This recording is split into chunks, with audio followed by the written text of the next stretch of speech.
प्यारे बच्चों, सबसे पहले तो देवनारायण भगवान को मैं नमन करता हूँ। ठीक है, विराज महाराज की, ठीक है। और इससे पहले आपके आने के पहले सारे लोग आगे के ट्रैक से कोई नहीं बचा, सबको ले आए, सब जिम्मेदारी से ले आए।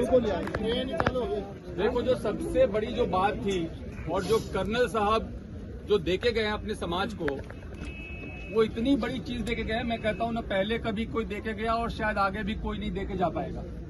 मानते हो इस बात को?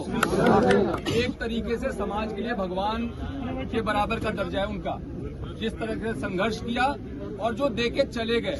कई बार हम मांगते रहते हैं, प्रयास करते रहते हैं, मिलता नहीं है, लेकिन उनकी रणनीति ऐसी थी, उनकी पकड़ ऐसी थी, उनका रुतबा ऐसा था कि वो काम करा के गए। ठीक है, इसीलिए हम सभी आज उनको बहुत सम्मान देते हैं। जब कर्नल साहब यहाँ पे आंदोलन करते थे 14, 15, 16 में यहाँ पे एसपी रहा हूँ, कई बार उनसे मिला हूँ, कई बार उनसे बात हुई है, तो इसलिए मैं उनको व्यक्तिगत तौर पे जानता हूँ। अब जहाँ बात बच्चों की थी, जो हमारे 372 वाले बच्चों की मांग उठाई, कहाँ गया बच्चा वो, ये है, और बाकी और साथी लोग हैं। एक बात बड़ी छोटी सी और मोटी सी समझने वाली थी कि हम लोग यहाँ पे 372 पद पे नौकरी मांगने के लिए ही तो आए थे ना, कि जो हमारा अधिकार है हमें दे दो, जो हम मानते हैं हमारा अधिकार है। और जाकर के जब हम ट्रैक पे बैठ गए तो क्या होगा, उसका परिणाम पता है आपको? जीवन भर नौकरी नहीं मिलेगी। समझते हैं इस बात को? रेलवे एक्ट का मुकदमा लेगा तो जीवन भर नौकरी नहीं मिलेगी। तो हम कर क्या रहे हैं? और मैं इसलिए वहां से चल के आया। बात ये थी कि पुलिस को नहीं जाना चाहिए, लेकिन मैं इसलिए चल के आया कि ये बच्चे अपने लिए कर क्या रहे हैं। और मैं धन्यवाद देता हूं प्रधान जी का, मैं धन्यवाद देता हूं प्रधान जी का कि इन्होंने सबसे पहले इस बात को समझा, वहां पे गए, आपको समझाया, और अधिकांश बच्चे तो मेरे ख्याल से आगे समझ के और बाकी को भी अब समझा के ले आए।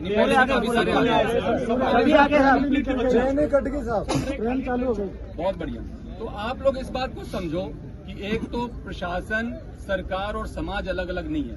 ठीक है, जो कोई हमारी मांगे होती हैं, जैसे कह रहे हैं हम 7 साल या 17 साल से आप मांग कर रहे हो, 7 साल से मांग कर रहे हो, पूरी नहीं हो रही है, तो उसमें क्या दिक्कत है, आपका पॉइंट ऑफ व्यू क्या है, सामने वाले का पॉइंट ऑफ व्यू क्या है, इसको क्लियर करने के लिए आज जो एक घोषणा हुई, जो मैंने सुना कि एक मंत्रिमंडलीय कमेटी का गठन हुआ है, जो कि स्थायी कमेटी है, वो एक बार के लिए नहीं बना है। वो हर 3 महीने पे मीटिंग करेगी और पहली मीटिंग इसी मंथ होगी, इसी जून माह में होगी। तो वहां तो आपकी बात सबसे पहले रखी जाएगी ना। तो इतना ज्यादा उद्वेलित होने वाली बात थी नहीं। और फिर भी अगर आपके दिल को चोट पहुंचा, मैं समझ सकता हूं, हम लोग सभी रोजगार के लिए बहुत, हमने भी संघर्ष किया है। हम भी कॉलेज में पढ़े, दिल्ली जाके पढ़े, नौकरियों के लिए कंपटीशन दी, फिर नौकरी हुआ तो नौकरी में हमें पता है कि एक बेरोजगार का दर्द क्या होता है।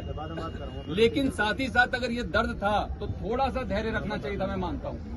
और मैं कोई आपसे दूर नहीं हूँ, प्रशासन आपसे दूर नहीं है, कलेक्टर साहब, एसपी साहब आपसे दूर नहीं है, और न सरकार आपसे दूर है। मैं आपको कहना चाहूंगा, आपकी जो महापंचायत थी उसमें आपका बिंदु था, जितने भी उसमें पॉइंट्स तय हुए, आप देखिए तो 9वीं अनुसूची में कैबिनेट से प्रस्ताव पारित करा के भेजने की बात हुई। एक ये मन में हमेशा डर रहता है ना सबके कि कहीं हमारा आरक्षण खत्म नहीं हो जाए। ठीक है, तो वो 9वीं अनुसूची में डालने के लिए कैबिनेट से प्रस्ताव पारित करने की बात को लेकर के सरकार ने अपनी सहमति व्यक्त की है, जो कि पहली बार हुआ। इसके साथ ही जो मुकदमे वापसी की बात है, जिससे हम सभी लोग परेशान रहते हैं, हमारे बच्चे परेशान रहते हैं, उसमें केवल बेलेबल ही नहीं बल्कि जो दूसरे जिसमें कि नोटिस दे करके भी कार्रवाई की जा सकती है, उसके भी डिस्पोजल की बात और सहमति दे दी गई है। देवनारायण योजना में आपके संघर्ष समिति के जो प्रतिनिधि जो आप नामित करेंगे, उनको शामिल करने की बात हो गई है। कैबिनेट सब कमेटी में जो मीटिंग होगी उसमें आपके प्रतिनिधि जो नामित होंगे उनको शामिल करने की बात हो गई है। तो आप हर 3 महीने पे मिलोगे। आप जो कह रहे हो हमारी कोई बात नहीं सुन रहा, हमारी कोई बात नहीं समझ रहा, हमारी लॉजिकल बात है, वो हर 3 महीने पे सवाल पूछने का आपके पास मौका होगा। तो मेरी कोई बात पे आपत्ति है क्या? और इस देश में गांधी के देश में अगर गांधीवादी तरीकों को छोड़ करके हम दूसरे तरीके पे जाएंगे और बिना सोचे समझे जाएंगे तो अपना भविष्य अंधकार में डाल रहे हैं। तो मेरे को बच्चों इतनी बात कहनी थी। आप सभी बहुत समझदार है, पढ़े लिखे हैं, मैं आपका बड़े भाई जैसा हूं। अगर आप बड़े भाई की राय को मानते हैं, अभी आप लोग जो भी यहाँ बैठ के अपना तय करेंगे नीति रणनीति, उसके बारे में मुझे कुछ नहीं कहना, लेकिन मैं कहूंगा कि जो भी निर्णय लिया करो उसमें अपना भला तो पहले सोच लिया करो, जिससे कि आपका बहुत भारी नुकसान नहीं हो जाए। तो इतनी सी बात करनी थी। सबको बहुत बहुत धन्यवाद। वंदे मातरम।